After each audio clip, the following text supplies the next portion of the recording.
नमस्कार, मेरा नाम है धर्मेश। अभी हम देख रहे हैं थियरी ऑफ मशीन्स का एक पार्ट। ठीक है, उसको हमने कहा था मशीन्स और मैकेनिज्म्स। अब देखो, मशीन्स और मैकेनिज्म्स में डिफरेंस ये था, हमने देखा था कि भाई मैकेनिज्म्स जो हैं वो मशीन का एक पार्ट होते हैं। यानी कि अगर हम शेपर मशीन का एग्जांपल हमने लिया था उस टाइम, तो ठीक है, उसमें क्या हमने देखा था कि भाई इसके अंदर जो है क्विक रिटर्न मैकेनिज्म होता है।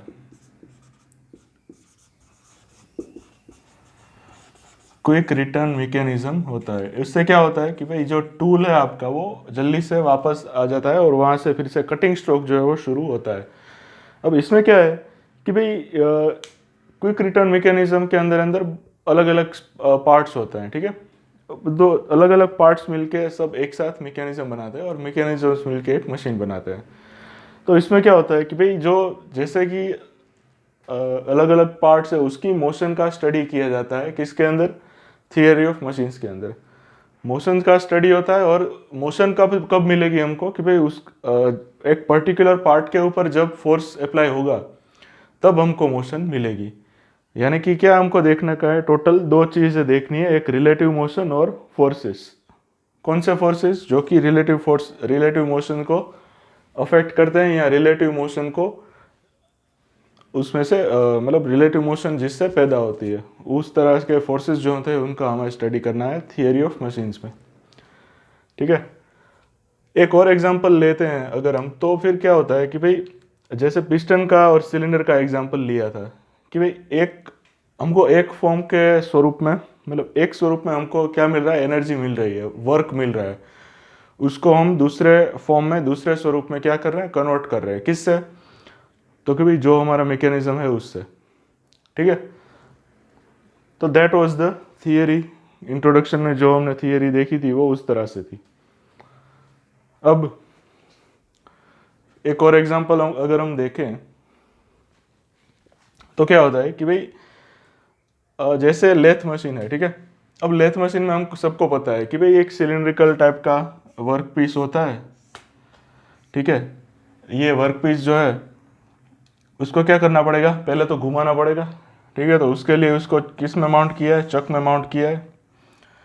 अब ये घूमेगा कैसे, तो कि भाई उसका गियर बॉक्स जो होता है वो इसके साथ कनेक्टेड होता है। गियर बॉक्स के साथ क्या कनेक्टेड होता है, मोटर।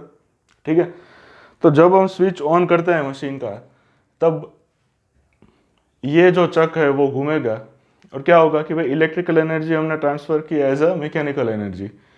और उसमें से क्या होगा कि भाई अगर हम टूल इस तरह से माउंटेड हो तो क्या होगा कि भाई इसकी मोशन जब टुवर्ड्स द वर्क पीस होगी तब इसमें कट होगा। ठीक है, हम गुजराती में आप बोलते हैं कि भाई इतने का कट मारो, अब बेनो कट मारी दो, એટલે શું भाई 2 mm का कट लगाना है। किस पे? इस पे, वर्क पीस पे। इससे क्या होगा कि भाई हमारे कुछ डिजायर्ड जो डायमेंशन है वो हम अचीव कर सकते हैं। तो हर बार ये नहीं होता कि भाई वर्क का जो एज अ रिजल्ट वर्क ही मिले।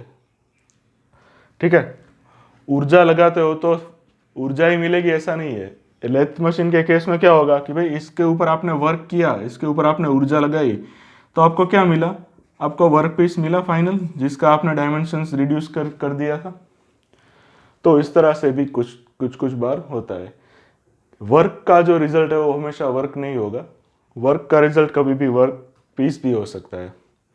तो ये खास हमको याद रखना है जब हम थियरी ऑफ मशीन्स पढ़ रहे हैं तब। और जब हम पिस्टन और सिलेंडर के केस में हमने देखा कि भाई अगर ये सिलेंडर है, इसके अंदर पिस्टन है एक, ठीक है, इधर कनेक्ट किया है, तो यहां पर क्या होगा कि भाई यहां पर हमको मैकेनिकल वर्क मिलेगा।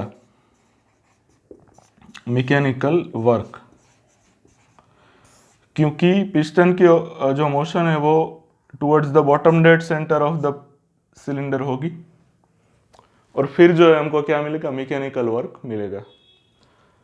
तो इस तरह से different different types of outputs and inputs. ठीक है, कभी कभी ऐसा भी होगा कि भाई इनपुट सेम है पर आउटपुट दो मशीन का अलग अलग है, तो हो सकता है उस तरह से भी हो सकता है। एक रिजिड चीज़ लेके हम नहीं चल सकते मैकेनिकल इंजीनियरिंग में, थोड़ा बहुत फ्लेक्सिबिलिटी रहता है, थोड़ा बहुत डिफरेंस ऑफ आउटपुट रहता है।